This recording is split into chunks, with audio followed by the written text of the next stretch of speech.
There, fellow readers. Today we're going to talk a little bit about Nailbiter, a series by Joshua Williamson, Henderson, also with Guzowski, Hill, and Levin. There's lots of people here, and the result is just wait and see. Let's leaf through and talk a bit about the book in just a second.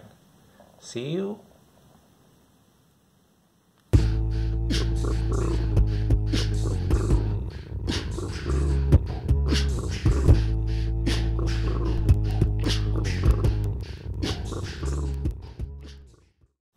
So, Nailbiter, Volume 1. This is a crime related story with serial killers, and it's based on the fact that there's a city or a place, better saying, Buckaroo in Oregon, that has given birth to 16 of the vilest serial killers in the world. So there's an FBI profiler who gets obsessed with this. He wants to get to the root causes of this, what gives birth to such an immense number of serial killers.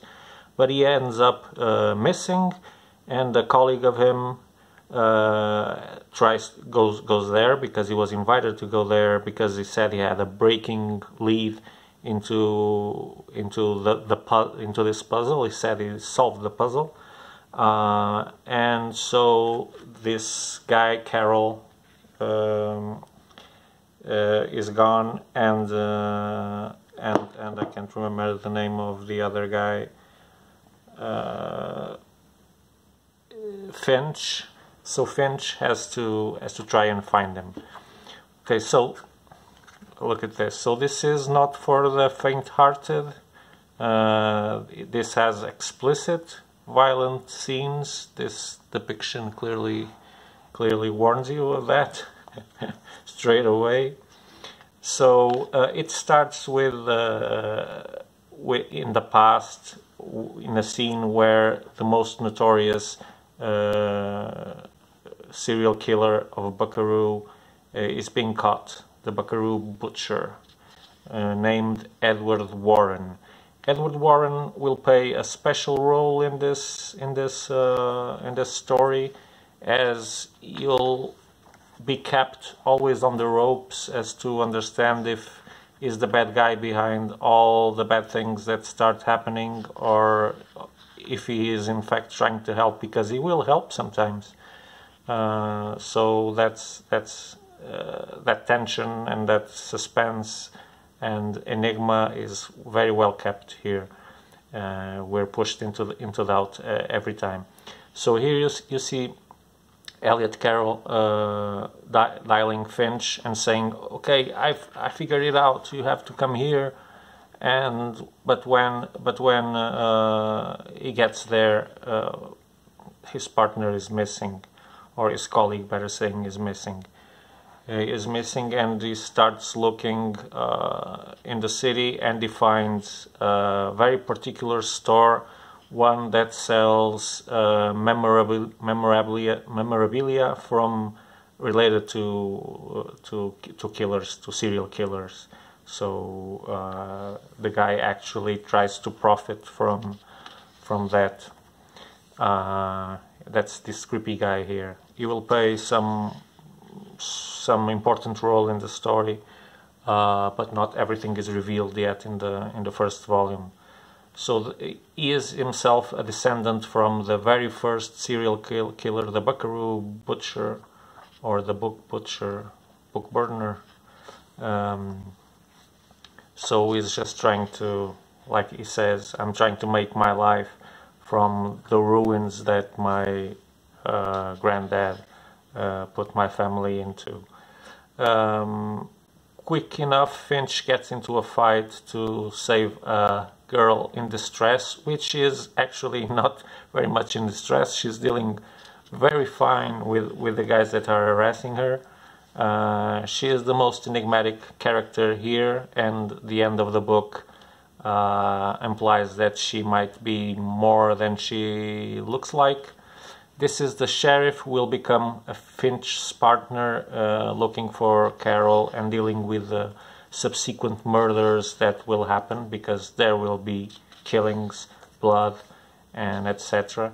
And here's Warren, the serial killer that miraculously escaped the hands of justice on a very weird trial. He got to go home and spend his time peacefully in his house, always guarded by the police, but he's free.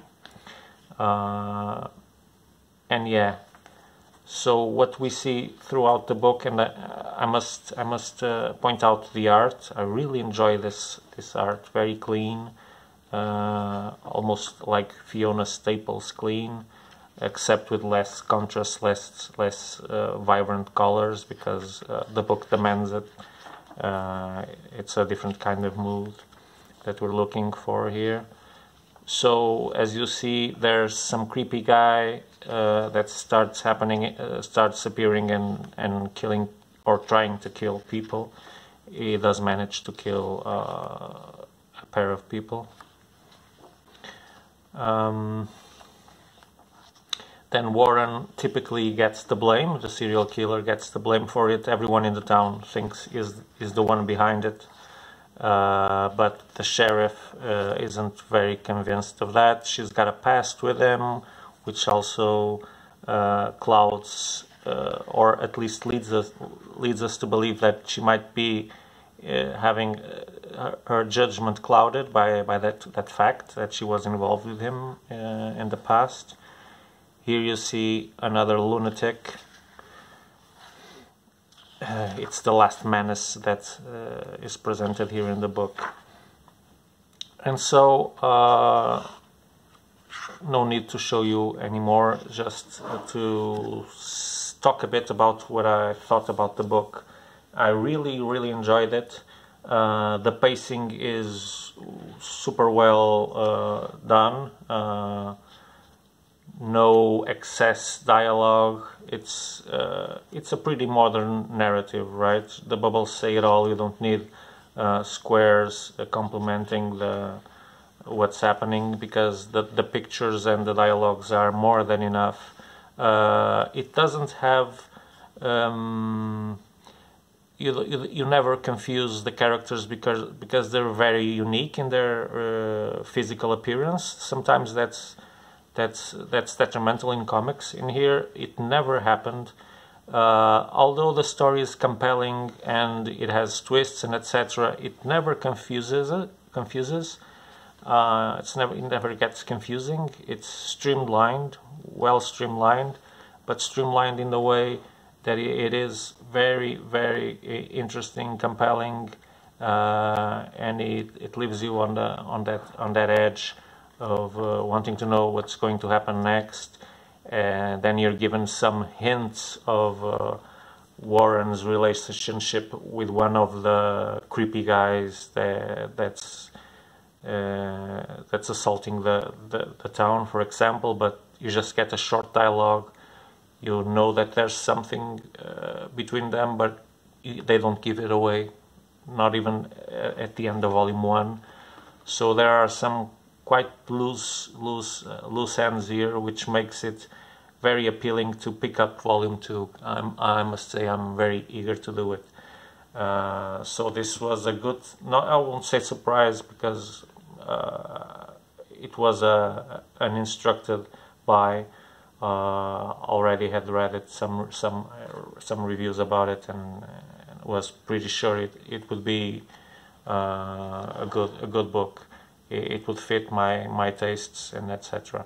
So if you like crime and horror together, serial killers, murder mystery, then this is for you. Nailbiter by Joshua Williamson and Henderson. I can't remember his first name. Yeah, and then the artist's doing also a great job here. So recommended by Deviant.fun. You know the drill, so you can buy this and many other books at deviantfun.biz. Pay us a visit, or just like these videos, or if you don't like them, unlike them, say why you don't like them, share them at will.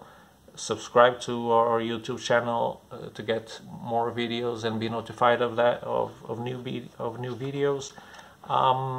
And you can also follow us on Facebook and Instagram. Here's a splash page for you.